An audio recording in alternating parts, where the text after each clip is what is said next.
La CEDEAO désavoue leur chouchou, Macky Sall, auprès de la communauté internationale. Cette dernière fait pression sur le régime de Macky Sall pour le respect du calendrier républicain après le report de la présidentielle. Ce coup de pression de la CEDEAO pourrait déstabiliser le régime, de plus en plus isolé sur la scène internationale. Macky Sall, qui pendant longtemps était le chouchou des Occidentaux voire un soutien au sein de la communauté internationale, s'effrite au gré des réactions des chancelleries occidentales. Si, au lendemain de sa décision de reporter le scrutin présidentiel le 3 février dernier, les puissances occidentales avaient fait preuve de prudence en condamnant du bout des lèvres le report, il faut dire que depuis lors, elles ont durci leur position face à la levée de boucliers de l'opinion publique africaine, des organisations des Nations Unies et des partis politiques comme la France insoumise.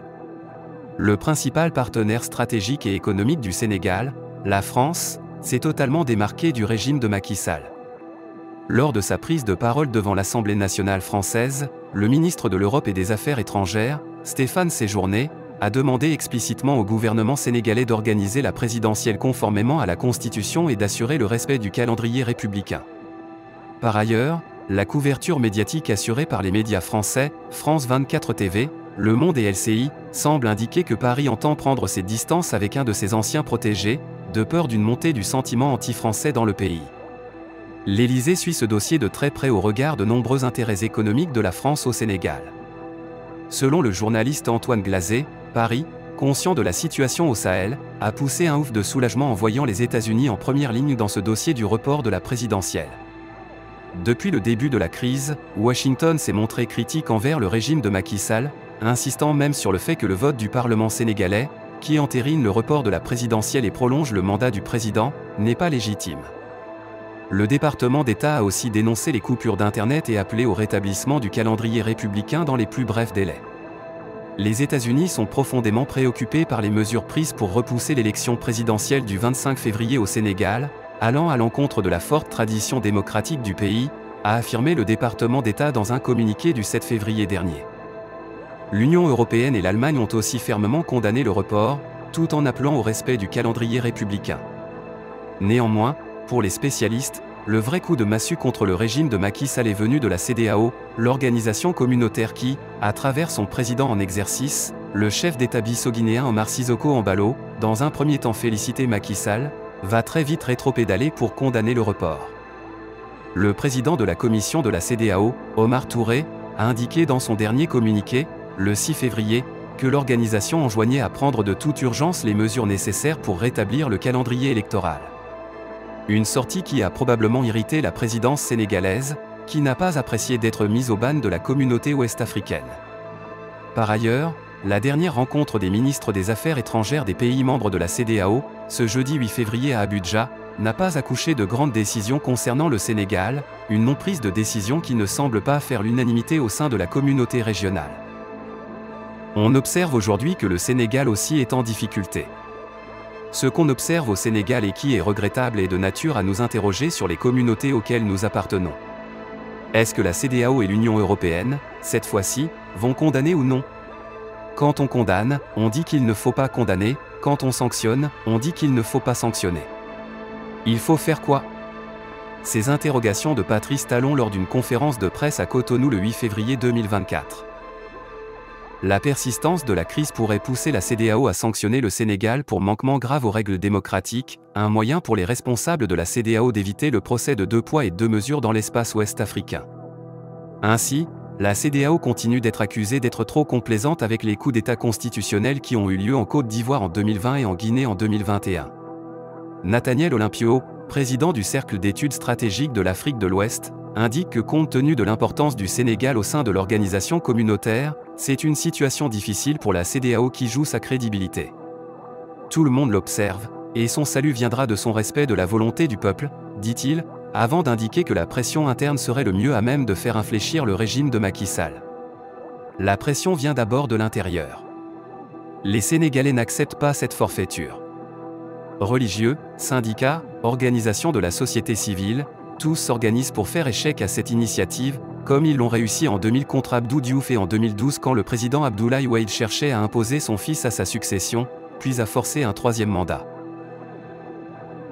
On peut faire confiance au peuple sénégalais, car il a barré la route à ce type d'aventure, un cycle qui revient tous les 12 ans, dont l'expérience est là. Le chef de l'État fait l'unanimité contre lui. Je ne vois pas comment il pourrait réussir cette folle aventure, observe M. Olympio.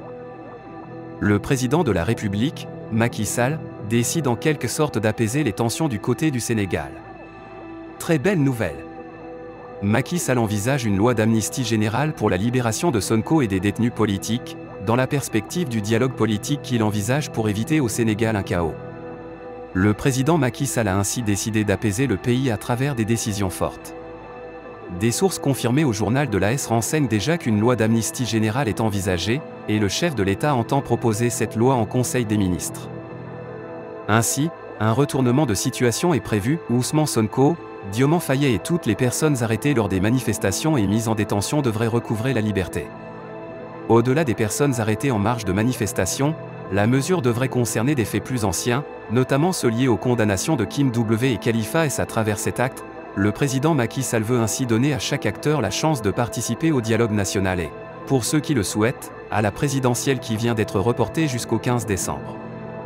Il s'agit donc d'acter son souhait déjà exprimé de laisser un Sénégal apaisé et stable à l'issue de ce dialogue qu'il veut inclusif.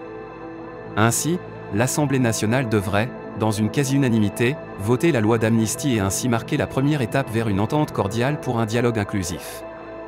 Cependant, le Sénégal reste aujourd'hui toujours sur la brèche depuis le décès tragique d'Alpha Oumar Tunkara vendredi dernier à l'université Cheikh Anta Diop de Dakar. De nouveaux affrontements ont éclaté sur le campus, les étudiants profondément déterminés exprimant leur mécontentement face à cet incident.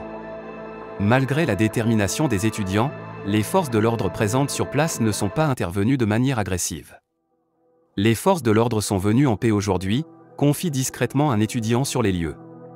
Cependant, la situation reste tendue et le climat d'incertitude persiste. Les étudiants réclament justice pour leurs camarades disparus et exigent des réponses claires sur les circonstances de sa mort. C'est la situation actuelle qui prévaut du côté du Burkina Faso, du Mali et du Sénégal. Autant pour nous en ce jour, et pour cela, les manifestations se poursuivent avec leur lot de mots à Dakar et dans les autres régions du pays suite à la décision du président de la République, Macky Sall, de reporter l'élection présidentielle du 25 février au 15 décembre. Entre vendredi 9 et samedi 10 février, 3 morts à Dakar, Saint-Louis et Ziguinchor ont été déplorés dans les violents affrontements entre manifestants et forces de défense et de sécurité.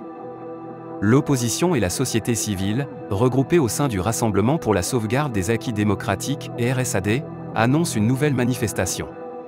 Cette fois-ci, c'est une marche silencieuse qui est prévue mardi prochain, 13 février 2024, dans l'après-midi, entre le rond-point de l'Obélisque et l'école normale supérieure. Ces acteurs entendent ainsi maintenir la pression pour contraindre le président à rétablir le calendrier électoral initial. Ce dernier, dans une interview accordée aux médias américains associés à Presse, ne semble pas être dans les dispositions de revenir sur sa décision de prolonger illégalement son mandat, qui prend fin le 2 avril prochain. Eh bien, les amis, c'est donc sur cette note d'information que nous allons nous séparer. Qu'en pensez-vous ? Laissez vos commentaires, abonnez-vous à la chaîne si ce n'est pas encore fait, partagez la vidéo avec vos amis si vous l'avez trouvée intéressante, et à très bientôt pour une nouvelle vidéo.